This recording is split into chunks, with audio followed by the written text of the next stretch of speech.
Paano ba mag-apply ng online registration ng PNP Cadet Admission Test? Isa nga 'to sa unang hakbang para maging scholar ka sa bayan at meron kang pagkakataon na maka-graduate sa ranggong Police Lieutenant. Puwedeng matulungan ka ng video na 'to kasi may mga requirement na kailangan dito at mga information na kailangan mong ilagay.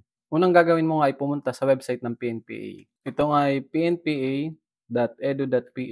Pagkatapos niyan, punta ka dito sa admission, click mo yung admission, then click mo yung apply today. Kailangan mo nga gumawa ng account dito. Pero bago 'yan, kailangan mo din muna malaman yung initial requirement na ipapasa dahil pag-register mo may mga ipapasa ka or i-upload dun. Ito nga ay completed copy of PNP CAT BMI form, PSA birth certificate, passport size or 2x2 inch size photo with white background and name tag. So sa mga walang copy ng BMI form, click nyo lang sa description or sa comment section. Ibibigay ko yung link dun. So dito kailangan mo ng account para makapag-online register. Click mo lang tong register. Baba niyan, kailangan mong gumawa ng sarili mong username, active na email, and password. Sa case ko, nakapag-register na ako. So, yan.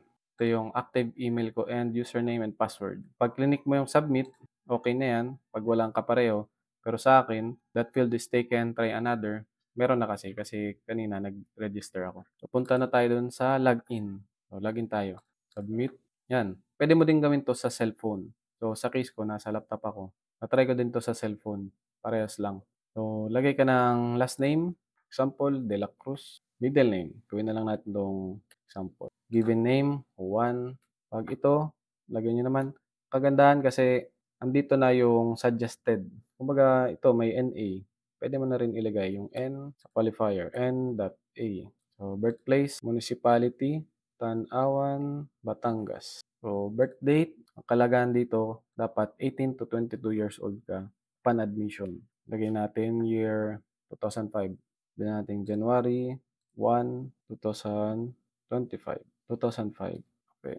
Gender, male, landline active number, wala. Hindi lagay natin NA. Mobile number, 09 1 2 3 4 5 6 7 8 9 789. Kunwari lang yan. Kumbaga papakita ko. Kung may Facebook kayo, madali lang yun. Click nyo lang yung profile nyo, copy nyo yung link, then ilagay nyo dyan. Hindi ko nalalagyan yan. Region. Ang region ay, ang Tanawan ay Region 4A. Province, Batangas. City, ulitin mo lang yung nilagay mo kanina, Tanawan. City of Tanawan. Barangay, sabihin natin Darasa. Lagay tayo ng street. 1 along National Highway. So, ang search natin yung zip code, Tan-Awan, Batangas, zip code 4027. 4027. Educational background naman, para sa inyo. Senior high school graduate. Course strand, search natin yung strand of senior high school. Pwedeng sabihin natin business, accountancy, management, or yung BAM. Name of school, sabihin natin Jose Rizal School. Address of school, Tan-Awan, Batangas. Baka isipin nyo may ganitong school Inisip ko lang 'to, kumbaga fictitious lang siya, yung ibang sinasabi ko. Kung may nagkataon na totoo 'yan, hindi ko sinasadya. Height ko 170, 5'7". BMI result, lagay natin normal. Weight in kilogram, lagay natin 74. Numerical rating, ang normal BMI rating, sabihin natin 23. Ang normal ay 18.5 to 24.9. Lagyan natin 23. Complete name of doctor or physician, sabihin natin Dr. Pedro de la Cruz. License number, so di na ako maglalagay. Pero 'di ba sa BMA niyo naman, kailangan niyo naman pumunta sa licensed doctor. So mahalagang kunin niyo yung doctor's license kasi ilalagay dito sa registration. Sa mga di nakakalam, yung BMI form kailangan mo ng may pirma ng medical doctor. Name of medical facility, sabihin natin kung sa public, for example, Tanawan Medical Center. Example lang yan medical facility contact number. Hingin nyo din to. Kailangan nyo din hingi to kasi kailangan nyo din ibigay yung info dito. Member of indigenous people group, yes or no? No. Sa case kung mayroon, ilagay nyo. Parang magagamit nyo to sa height waiver or kung kulang ang height mo, mako-consider yung mga members ng indigenous people. So yan, ito na yung documents na sinabi ko kanina, i-upload nyo dito. Click nyo yung attach. So kung dapat naka-prepare na kayo, may soft copy na kayo ng photo. Sa case ko din ako hanap kasi di ko naman kailangan talaga mag-register, pinakita ko lang sa inyo kung paano. Birth certificate, 'pag clinic niyo gano'n din, hahanapin niyo yung documents, i-upload niyo lang, then attach file. Paano ba gawin 'yun? Puwede niyong gamitin yung application na sa cellphone na cam scanner or puwede din kayong magpa-scan sa labas, marami naman diyan. Pero para libre lang, picturan niyo lang sa cellphone, cam scanner. May mga nagtatanong, paano maging PNG or JPEG and GIF? So, madali lang 'yan. 'Pag ginamit mo yung cam scanner, automatic magiging PNG or JPEG na 'yun. Or kung nagdududa talaga kayo, gamitin niyo yung mga apps. For example, canva.com. Puwede niyong ilagay 'yun do'n or kahit anong apps na mai-specific niya na PNG siya ma-upload.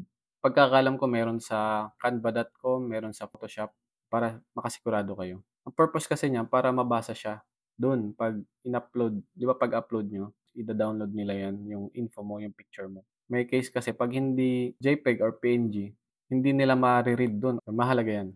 Next, emergency contact details. Sabihin natin yung parents mo, Juana de la Cruz. Relationship to the cadet applicant parent. Contact number, lagay ka din 09 1 2 3 4 5 6 7 8 9.